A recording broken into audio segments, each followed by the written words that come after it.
Are Slayers back? Onwards to death! Hello there, welcome back to the channel. It's Richie here from Dowie After Dark, and today I'm going to be talking about the Slayers.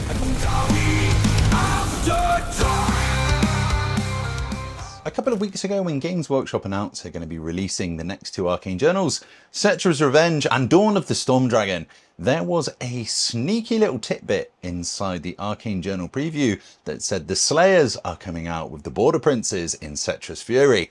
Now, this made me horrendously excited. I have been waiting for an excuse to play with the Slayers for quite some time, and I'm a little bit gyrocoptered out this year. So I'm going to be jumping back into the stunty little naked boys and having some fun with them.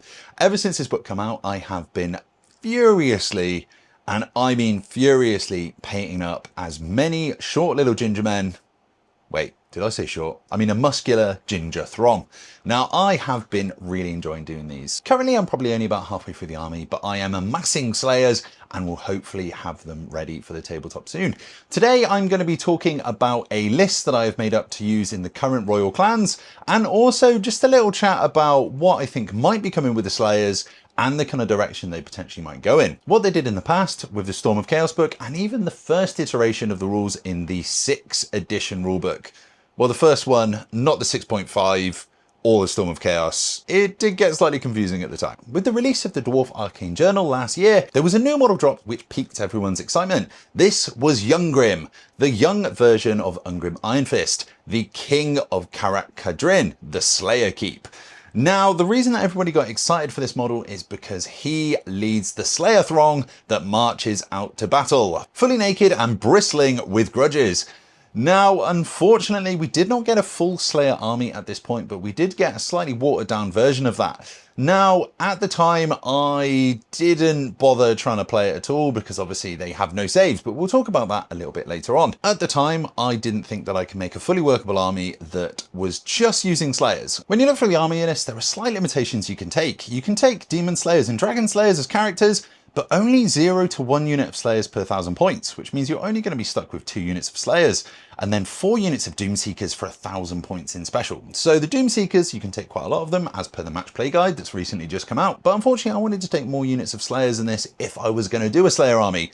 But I think I've just come around to the opinion that you probably only need 2. As if you're going to do a full Slayer army, you're going to want to do a full Slayer army. What is the Slayer cult and why would you want to play them? Have you had a terrible loss or done a wrong which has caused you to go get the blessings of Grimnir and kneel before his altar in the deeps of Karak Kadrin? In the lore, when a Slayer does something so terrible and so heinous that they lose their honor, they are compelled to go die in battle. They need to swear the oath as a Slayer. They can do this either in the field, as long as there is another Slayer there, or they can kneel in front of the altar of Grimnir in the depths of Karak Kadrin. Once they've done this, they would shave their head into the classic mohawk that we see on most of the models, and then dye it orange. There are different crests for different types of Slayers, but once they have done this, their names are scratched out of all of the history books and they are pronounced as dead. And then they have to go off into the wilds and basically die. So they have to find the biggest gribbly that they can find, whether that be a troll or a dragon or something even bigger, and fight it in battle and hopefully kill it. But then if they die, then it's a win-win situation for the dwarf. They have fulfilled their oath and they have regained their honor. And the Slayer cult of Karak Kadrin is led by a Slayer king himself, Ungrim Iron Fist. This started in ages past with King Baragor. He had a loss so heinous that he took up the Slayer oath. Now, as a king, he was conflicted of which oath that he needed to keep, whether it be the oath to look after his peoples or the oath to die. Unfortunately, Baragor died in a tunnel cave-in, so his oath was not fulfilled. So it was passed down through future generations of the family and them all taking on the name of Ungrim. Now, in the current setting, Ungrim Iron Fist is the younger version of himself and he is leading the throng. This is unfortunately before he gets his dragon cloak, which was given to him by Thorogrim. He's still pretty tanky, but unfortunately he doesn't have the greatest save. And he is leading his throng into battle because Karak Kadrin is a safe haven for all of the Slayers. So what does this correspond to in the game? This means that you can feel full throngs of absolutely mad raving Slayers that have a death wish and are probably some of the best fighters in the old world. Although the elves would probably disagree, but who cares about Elgi, right? So in the first iteration of the Dwarf Slayer rules comes way back in the early 2000s with the first 6th edition Dwarf book. Yes, there were a couple of these and you could kind of use whichever one you wanted to, which was really, really fun. For those of you who don't know, I used to play in 6th edition tournaments and narrative events right up until the release of Old World. So 6th edition always has a big place in my heart, and I'm so happy that the Old World is quite reminiscent of 6th edition. So me saying that, I think that some of the rules are going to be very, very similar to what we've seen previously in 6th edition, with a few tweaks to keep them updated into the modern game. In the 6th edition army books, we had flavor armies that were at the back of the books, and the Dwarf book was no exception. We got the armies of the dwarves, and what you'll see here is something very interesting. They have the guild expeditions, the Throng of Carrick Cadrin, the royal clans, War of Vengeance, Undergrim and Corforce, and the Overground Defense. Now, we've actually seen a couple of these before in the Arcane journals. So the royal clans and the guild expeditions are armies that we have previously seen, which makes me think we might actually get the others apart from the War of Vengeance, because unfortunately that happened in a different time frame. But the one we're going to be focusing on today is the Throng of Carrick Cadrin. Now, this isn't really too much. All you get is Slayer characters, the core unit of Slayers, and then in the special units you have Warriors and 1 unit of Hammerers if you have a Slayer King present, and then in rare, Crossbowmen and Thunderers. That doesn't have too much of the Slayer flavour that we're after. Now, if we go forward a couple of years to the Storm of Chaos campaign, where Valton is battling against Arcane and the old world is going to absolute shit, we come to the Storm of Chaos book, which is potentially my favourite ever campaign. I can remember playing in this in stores when I was a kid and then putting my scores in to see who's going to win the campaign. This was a really fun time with Games Workshop because there was a global campaign happening where all of the Games Workshop stores would enter your battles in, and then that would contribute to how the story ended. Unfortunately, the story didn't end in a very good way, kind of led to the end times, but that never happened, right? In the Storm of Chaos book, we find ourselves with the Slayers of Carrick Cadrin. Now, this is an extensive army with lots of new things that come out at the same time. In this army book, we are led by Ungrim Ironfist, the king of the Slayer Keep. Now, he has everything that we're used to seeing with him. The Slayer Crown, the Axe of Drago, but he also has his iconic Dragon Cloak, which I really hope will be coming in later editions of the Old World. Interesting enough, we also have Ungrim's son, Garagrim Ironfist, which was the first of the Doomseekers. Now, it'd be really interesting to see if they bring in a character like him that we could potentially use as model. Garagrim wasn't born at this time period. Love to be able to use this model again, and potentially as a Doomseeker hero. Something like that would be absolutely glorious. Just to see a Demon Slayer equipped with the Doomseeker axes would just make my beard bristle. We then see for the first time the Slayer Doomseekers. So this was their first iteration of their rules, and it was so interesting at the time. Potentially better in the game than they were now. We also see the first iteration of the Goblin Hewer. In the actual lore, it's invented by Malachi McCason, so I'm not sure how he's managed to get these in the old world. But Malachi's invention has somehow travelled in time and we can use it now. It's just a shame it's not that good, although I have actually been running 2 of these lately, just because of how cool it is. Something else in the Storm of Chaos book is the Long Drong Slayer Pirates. These are a regiment of renown that can take lots of pistols, so being able to get access to something that's going to do shooting damage alongside the Goblin Hewer is definitely something that the Dwarf Slayer army could use. I don't think we're going to be getting Long Drong because unfortunately I don't think he'd be alive at this point unless he is a little beardling when he took his Slayer Oath. So we potentially might see him, or we just might see some generic pirates, or potentially led by a different pirate hero. Pirates, ale and tattoos. Pretty metal, right? So now we get to the nice juicy stuff. These are going to be the rules for what we could potentially be seeing going forward. For the Slayer special rules, it has the most iconic rule of all, Look Snorri Trolls, which I really hope we see an iteration of this coming forward into the old world. This is a 2d6 surge movement before the game starts. So they can literally just run at the board, which really helps with their short little legs. A 2d6 movement forward would be crazy. Being able to get your Slayers onto those objectives or towards the center board is definitely something you want to do. Unfortunately, it wouldn't be affected by the beer cart. Well, as long as we can get a Slayer beer cart, I really hope we do, as I am in the process of converting one up. The next rule that I would be really interested to see a version of this coming forward, a Glorious Death rule, is very reminiscent of the Doomseekers rule and also the Rune of the Dishonored. For this rule, every model that is killed by a strength 5 or above attack, which also includes chariots and monsters, you get 10 points back from your enemy. And considering the Slayers only cost 9 points at the time, you're actually making 1 point per one of your models that was killed. So hopefully we get something like this back. So the more we die, the more we actually win. We already have the Wards of Grimnir. We are built in at Magic Resist 2 currently. So maybe the Wards of Grimnir could take us up to Magic Resist 3, which would make me very happy indeed. So next up we have Slayer skills. Now if these are brought in, this would be really handy, but I don't know if they will be, considering we've already got the specific runes. So hopefully we can give them these as well. So these are specific skills that are given to your Slayer heroes to turn them into a specific type of Slayer. So these are skills that are given to your Slayer heroes. First up we have Deathblow, which already all of the Slayers have. A change to Deathblow that I would really like to see is it's done with the strength of the Slayer and also with the weapon of the Slayer. And if I'm really nitpicking, the amount of attacks that the Slayer had as well would just be amazing. Killing Blow. Now all of the Slayer heroes already have Killing Blow, so I don't think we'll be seeing that. Beast Slayer. Each wound inflicted by the Slayer counts double towards the combat resolution, excluding wounds from overkill in a challenge. Now this is something that we already see in Empire, so that would be really good if that come forward, helping us win those combats and grind attrition forwards. Vampire Slayer. Against enemies with toughness 5 or higher, the unsaved wounds inflicted by Slayer becomes D6. I don't think we'll see this, considering that we already have D3 damage on the Slayer heroes into Behemoths, and also the access to the Rune of Smiting. But it could be nice. If you change the D3 damage into D6. I just don't think this one will be coming. Then lastly, we have Skaven Slayer. The number of attacks the Slayer has multiplied by the number of enemy models in base contact, up to a maximum of 10. This would be absolutely crazy. So if you had your Slayer in base contact with 3 enemy models, you'd just be getting 10 attacks constantly. This is something that I think they could potentially bring forward, and I am definitely here for it. That would mean that your Slayer heroes sat at the front of a unit could definitely pull their weight and also score their points back. Something that I definitely think we'll be seeing is the Master Rune of Grimnir. Now this is a runic standard that is forged by the runesmiths of Karak Kadrin, and it is so strong that it can deflect arrows and even cannonballs. Any friendly unit within 12 of the standard gains a 5-up ward against ranged attacks.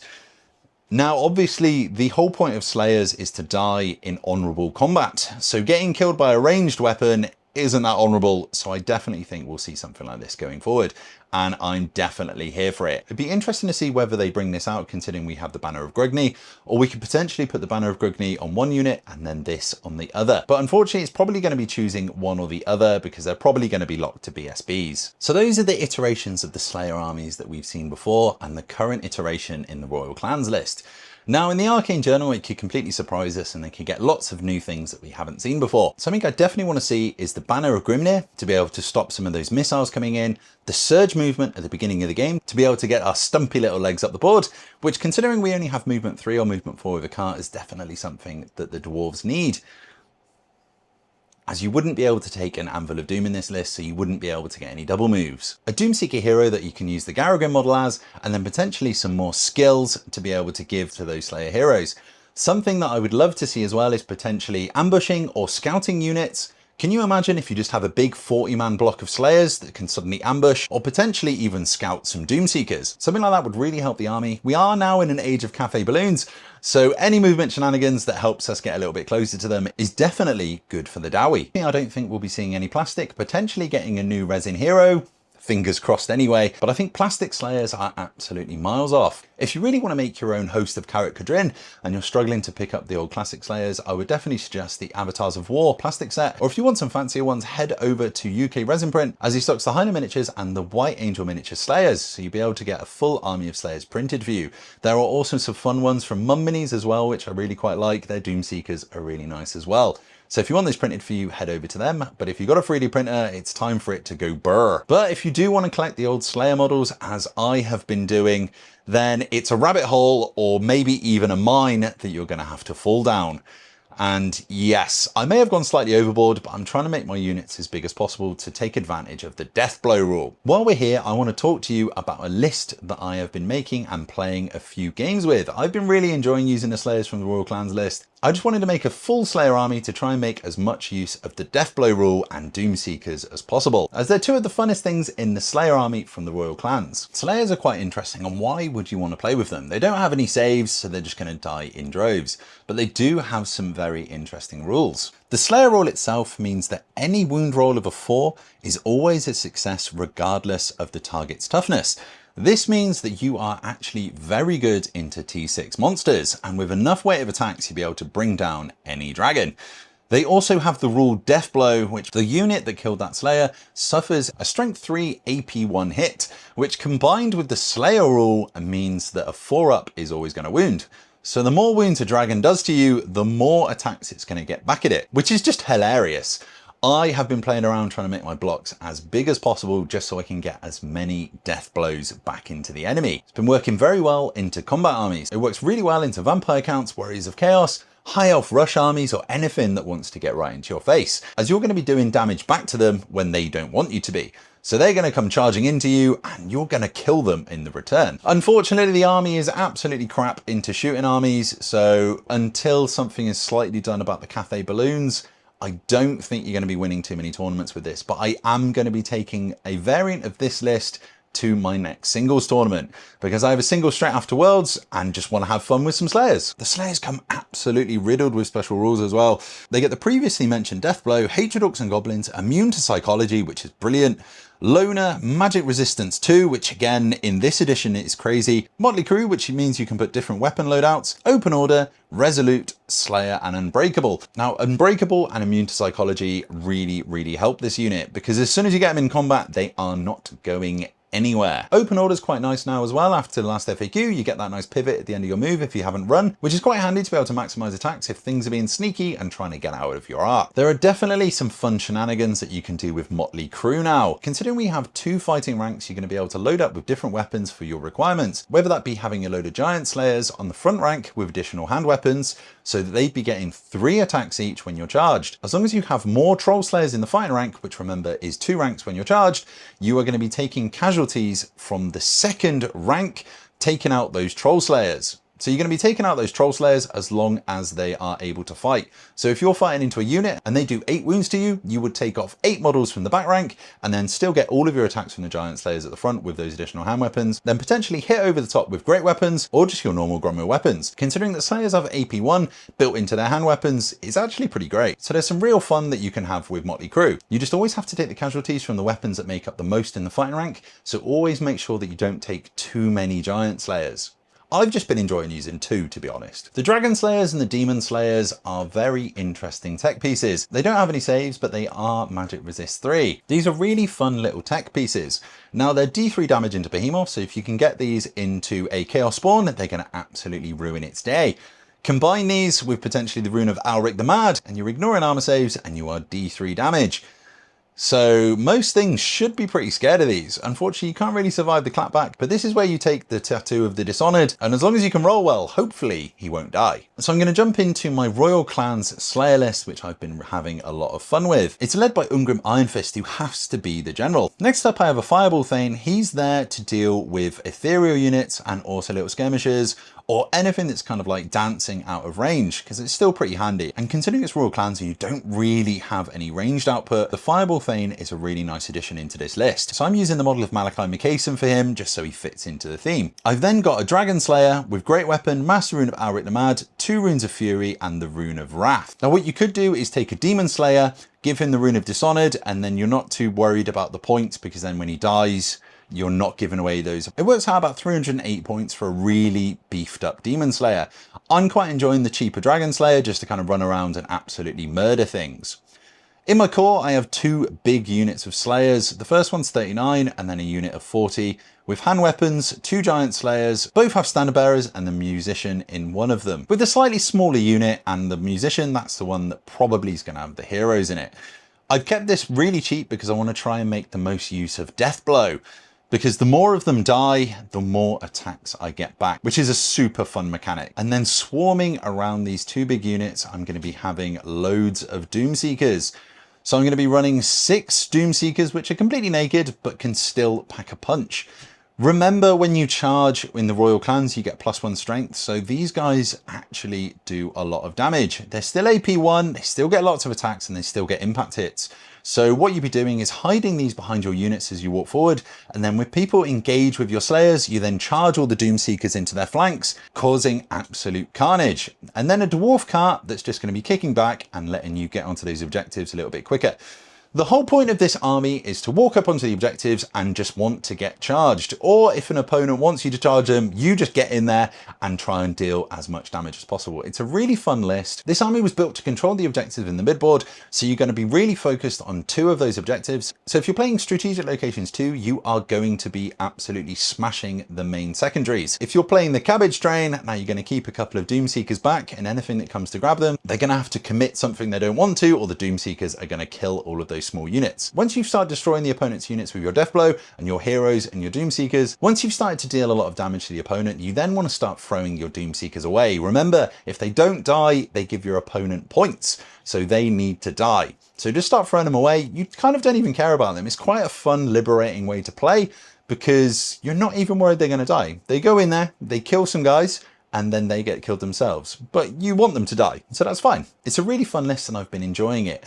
If you are playing in more of a combat meta, this is definitely a list that you can have some fun with. If you're playing into a lot of shooty lists, I wouldn't suggest running it, but you can definitely run towards those Bo-Shabti lists. It's just a bit of a shame that normal Slayers don't have Vanguard, considering the heroes do, but maybe this is something that's going to be coming out in the Arcane Journal. So if you have the hankering to play Slayers before, then potentially try out this list, or maybe make your own variation of it. I would love to hear your thoughts in the comments, and if you are playing a list similar to this, please let me know. And on the next video about Slayers, I will definitely be talking about the Arcane Journal. I cannot wait. I'm so excited. This is literally the most excited I've been since the last Dwarf Arcane Journal. So I cannot wait. If you've been working on any Slayer throngs, please let me know down in the comments. Thank you all so much for watching. It's been an absolute pleasure, and I will see you on the next one. Rock and stone. A mighty death!